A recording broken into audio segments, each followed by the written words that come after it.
What's up, good people? Today on Higher Heights, I want to talk about the YSL Rico case, but more importantly, I want to talk about Fani T. Wells, who is the district attorney in Fulton County, Georgia. We about to get ready to get into this, but before I get into this, it takes me a lot of time to make this video. I put a lot of thought into them to bring y'all some good content every day. So I would like for you to press the like button, and also don't be afraid to share. If you have a comment, those are welcome. And if you're watching from YouTube, I need you to go ahead and subscribe and hit that notification bell. So with no further ado, I got a video clip I need y'all to watch, and then we're gonna get right into it. Developing now, we're diving deeper into a major story out of Fulton County. 26 alleged gang members now facing 220 charges for a host of crimes. And it appears the web was untangled in part because of social media.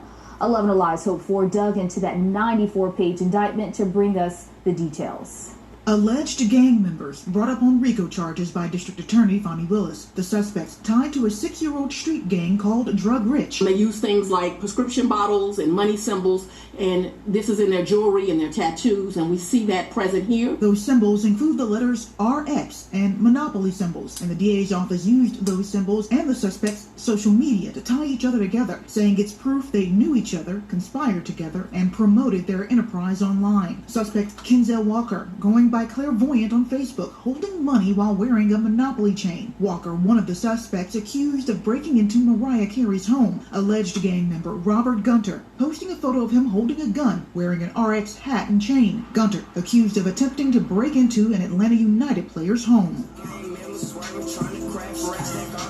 It's this song posted on YouTube featuring suspect Taylon Barnes. The lyrics, sticking people up, how you think I got those kicks on my feet, and creeping in our back door, take your stuff, then I sell it to my big bros. A photo of Barnes on Instagram holding a gun and wearing jewelry with RX insignia. Barnes accused of attempted murder and burglary. This is just a snapshot of evidence pulled from social media accounts of the 26 suspects, but Willis believes it connects each suspect to each other and multiple crimes. RICO is a tool that allows a prosecutor's office and law enforcement to tell the whole story, and so we use it as a tool so that they can have all the information they need to make a wise decision. The DA's office used similar evidence against Young Thug, Gunna, and members of the alleged YSL gang in the May indictment of the rappers and 25 others. All right, first things first is this. If it's anything I always tell people is this: is no better detective on this earth than a woman, period.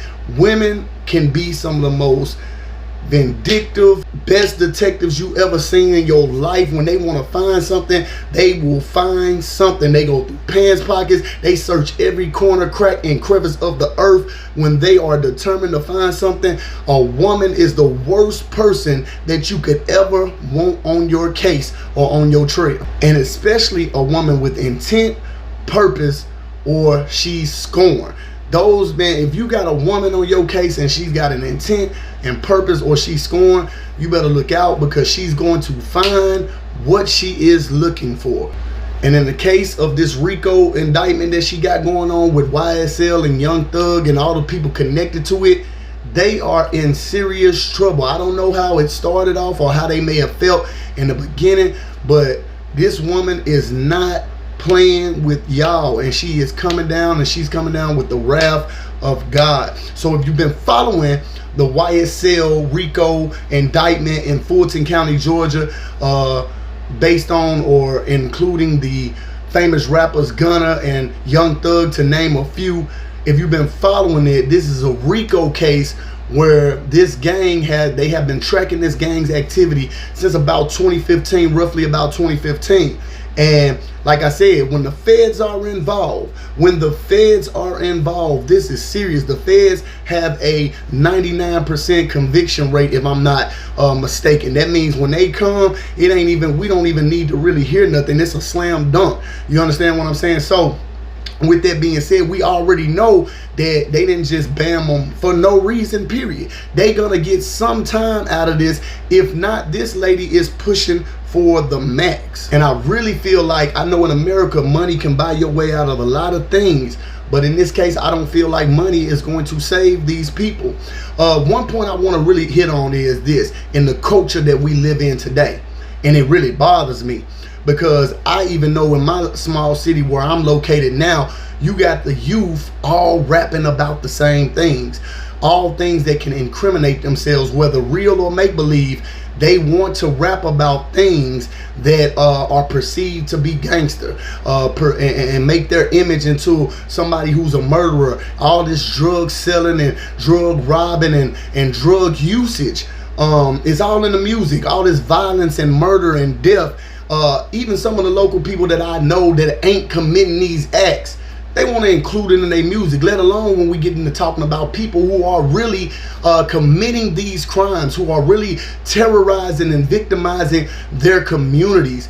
I thought the purpose of rap back in the day was to get out of the hood, was to create a better life, was to rap about things that you see culturally for real in your area, but not to actually be a part of those things, because you know that's not the goal. It's just like when I look at these athletes today who start to make millions of dollars, yet they want to revert back to being in the hood or prove that they hood. I don't know how we turned the rap culture into people trying to prove how many drugs they do, how many people they can murder, and how many people that we can sleep with. Now, I've always been of the ilk or the mindset that rap is an art, and you can paint a picture with your rap, sort of like when Madeir and you know, and these guys, they create these characters, and these movies aren't real, or Wes Craven when it comes to Freddy Krueger. You know, there is no real Freddy Krueger,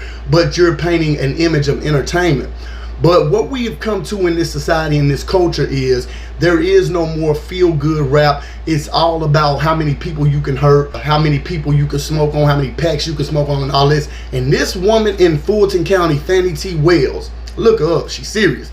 She is really going hard at these people, and it's not personal. She's got an issue, she's got an agenda to be pushed, and she pushing it through the max. She will not back down, she will not be deterred, and she will not be threatened. So back to this next point. I keep telling y'all, these entertainers is finna realize that the playing ground is fair now. You know, you go back to the O.J. Simpsons and all the big people with money who were able to escape the criminal justice system through money. That's not finna be the case here, because everything, the first shall be last and the last shall be first. That's biblical. Things are starting to work their way around where it's not gonna be like that, and they're sick of these people with these platforms poisoning these communities, people with influence and platforms being able to seed into these communities. And let me show you how bad it's got. Back to the original point I was making earlier. Young Thug and Gunna and all the people associated with him are able to have the affluence and influence and money now coming from the hood to actually do great things. But instead, they're taking that money, influence, and power to continue to stand on platforms and preach to people who don't even have no other choice but to listen to this music, and poison a new generation and poison these communities. And with their influence, they're able to tell somebody who ain't got nothing to go commit a crime, or influence them to think that this is the lifestyle that they need to live. One thing about rap that I never did appreciate is because it's a seed that can get inside you, and it can cause you to want to have to live a certain type of lifestyle to live up to what's going on. You understand what I'm saying? To live up to the image that you're trying to uphold. Because we all know that if you're not living what you rapping, somebody's going to eventually call you out about it. So it forces some of these young guys to actually have to try to show that they're really about their life, especially in the community that I live in. But when I'm telling y'all this right now, what's really going on with this case is really exciting because of this one thing right here. Because I hope that through this case, it leads the genre in a whole nother direction. I hope it goes back to the Melly Mel's. It goes back to the LL Cool J type. It goes back to, I'm not saying literally go back to that style, but it lets the J. Cole shine, the Kendrick Lamar shine, that style of music. It's always going to be a place for NWA, because it's always going to be a place for your Bun B and UGK style music. It's always going to be a place because those things that some of these people rap about are the reality of life. So it's always going to be a place for that style of music. I just don't want that to be the total overall scope of the music. It's always hurt me when that's the overall thing, and you feel like you can't make it if you're not talking about those things. So the goal that I get out of this is hopefully it kind of cleans up these communities, it cleans up these streets, and it also deters some of these young guys and let them know, if you got talent, make your talent known. You don't have to rap about the same things everybody rapping about, especially if you're not coming from that.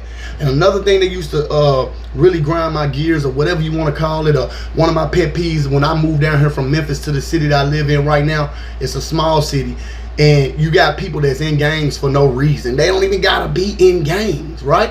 But they want to be in gangs because that's the culture that they're seeing on Instagram, YouTube, and in the other big cities. You got some very talented people in the area that I live in right now that are following other people, that are mimicking other people when they are individually talented here. They got their own flavor here, they got their own swag here, but they have not found a way to incorporate it because they're too busy chasing the scene of another city. What makes people gravitate towards your lifestyle in your city is you bringing the flavor out from where you at, and then make it go boom, yeah, make it pop all over the place, not imitating what other people are doing. Because that's how you end up selling your soul and compromising yourself and becoming something that you're really not. Becoming something, a person that your parents didn't raise. Becoming a person that your community might be happy that you made it, but they can't be proud of who you are because they know who you are. They know who you really are at heart. And so they got to ride around listening to these lyrics that ain't real. But back to YSL and Rich Gang and all this stuff like that. Y'all got to realize these guys have committed crimes. They have hurt people, they have victimized people. And so while I believe everybody deserves a second chance and a chance to turn around and repent, I also believe that you got to face the judgment. You got to face what you have done.